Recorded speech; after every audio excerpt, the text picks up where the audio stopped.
take a quick show of hands. How many of you grew up in Unitarian Universalist Church as a child or youth? Okay, that's kind of what I expected. Whether you were born into it or you've been Unitarian Universalist for decades, for some of us, the symbols and rituals of this faith go way, way back. As a child, I remember Flower Communion was this bright, beautiful marker of the onset of spring. In Oklahoma, where I am from, the winters are cold and the summer is searing hot. Fall is pretty nice, but spring is absolutely magical. It's the kind of place where daffodils and crocuses actually poke through the snow on a perfect spring.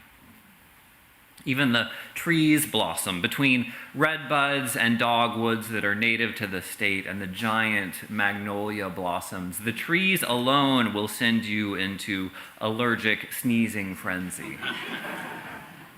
And that says nothing of the flowers that people actually plant.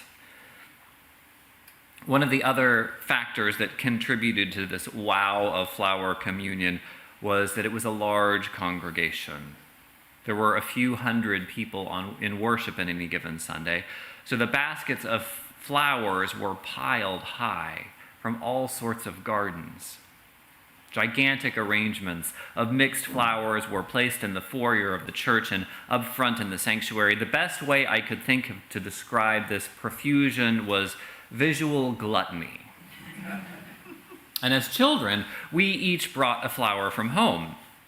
And we held on to that flower throughout a full hour of religious education class, wielding our flowers as wands and swords and trumpets and baby dolls or whatever else a young child can come up with for a roughly foot-long piece of beauty. Somehow, after all that, we still had something resembling a flower to contribute to the overflowing baskets. It was a beautiful, special Sunday every year. As I mentioned, in the time for all ages, the Flower Communion ritual originated in Prague. The first one held on June 4th, 1923. At that original ritual, Norbert Čapek asked members of the congregation to bring a flower of their choice, either from their garden or elsewhere. When they arrived, they were to place the flower into a large vase. This process of choosing signified that they were each freely choosing to participate in the way they wanted. The vase that contained all the flowers was a symbol of the united congregation community. The youth in the church helped with the arrangement of the bouquet. Later, they carried the vase up to the front for the minister to bless the flowers. It was such a success that it was held every year at the start of summer in that church. The actual ritual was brought to the United States in 1940 by Norbert's wife, Maya Čapek.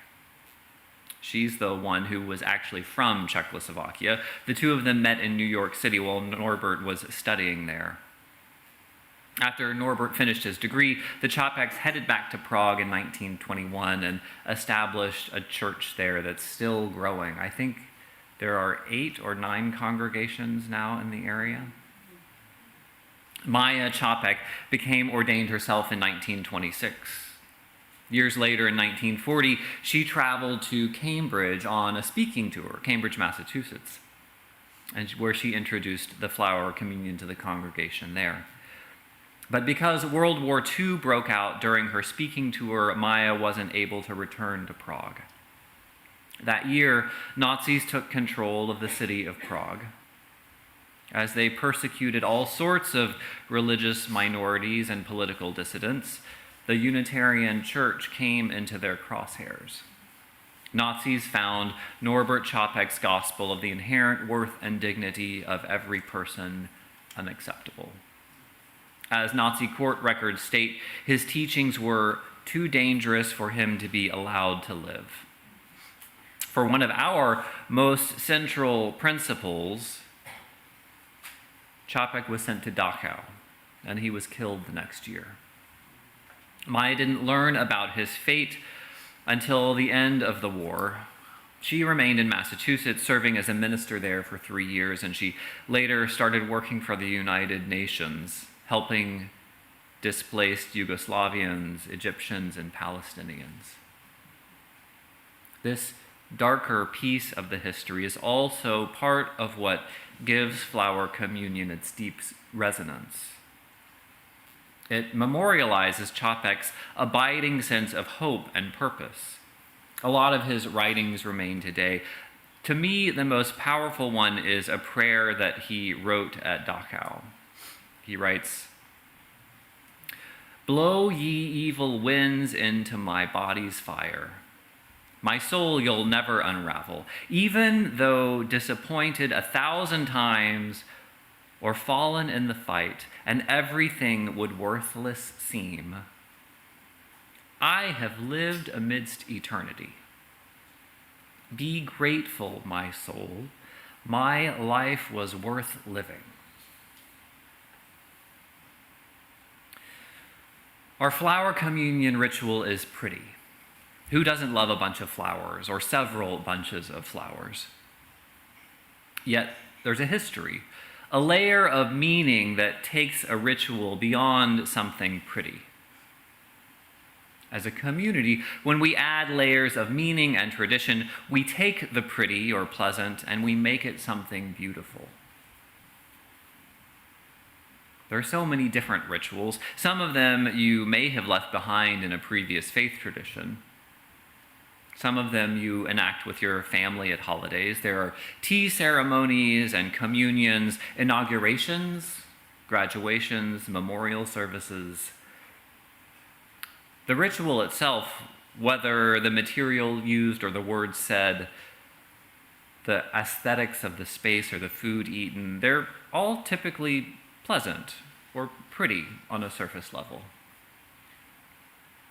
For those who personally engage in the ritual, that pretty or pleasant takes on a different layer of meaning. A big part of that meaning is the history and the repetition. This being the 100th anniversary of Flower Communion is pretty special. I shared with you my memories of Flower Communion. Susan shared with you some of hers. Many of you have your own memories. When we choose to do something over and over, it becomes a part of who we are. The other layer of meaning that takes the pleasant thing and turns it into a beautiful ritual is the meaning that it points to. I'm reminded of the Seder plate in the Jewish tradition that marks Passover. Each element on that plate reminding the people of a story of their liberation and a sign of God's loyalty. Graduation points to the value of education and a reward of hard work. A memorial service, in our UU context, reminds us that love lives on even in the loss of life.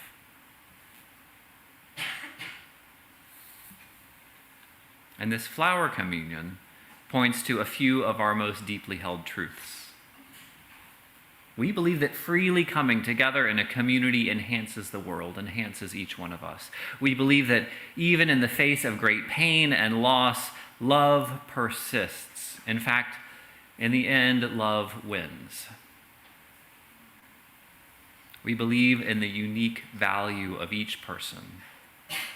No two flowers are alike, and no two people are alike. Each has a contribution to make. Whether a rose or a wildflower, thorny or smooth, there is room for each person here. Flower Communion also connects us with nature. As a UU tradition, we see nature not just as a symbol for what we think in our very human lives, but as something worthy of praise and sacred in itself. Nature is wholly on its own terms. Especially this year in Southern California, when it's greener and more flowery than I've seen it in years. So this month we're talking about ritual, and I understand that the trappings of religious tradition or faith community can feel repetitive sometimes, even stuffy. I hope that we also remember that being part of a faith community that we choose without leaving part of ourselves at the door, being part of a tradition that upholds rituals like this one is a blessing. It means that we're part of something that persists, a community that holds strong. In this wider community, we share in the responsibility of maintaining beautiful moments that point to what we hold dear. Year over year, decade over decade, we're part of a standing tradition. Some of these symbols go way back for some of us, but we're also grateful for the connection into the future. For those for whom this is brand new, and for our children and youth, we send them on to carry on a tradition long after we're gone. This flower communion can sound a bit wishy-washy, but there's nothing frilly or naive about the foundation of this faith. This is some bedrock solid hope, literally in the face of death.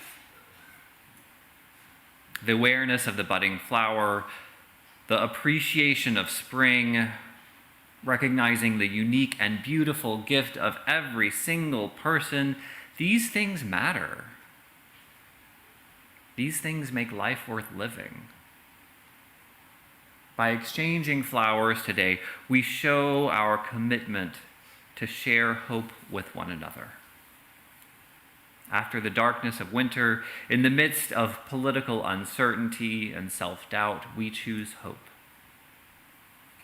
We choose to align ourselves with the goodness of life. Amen.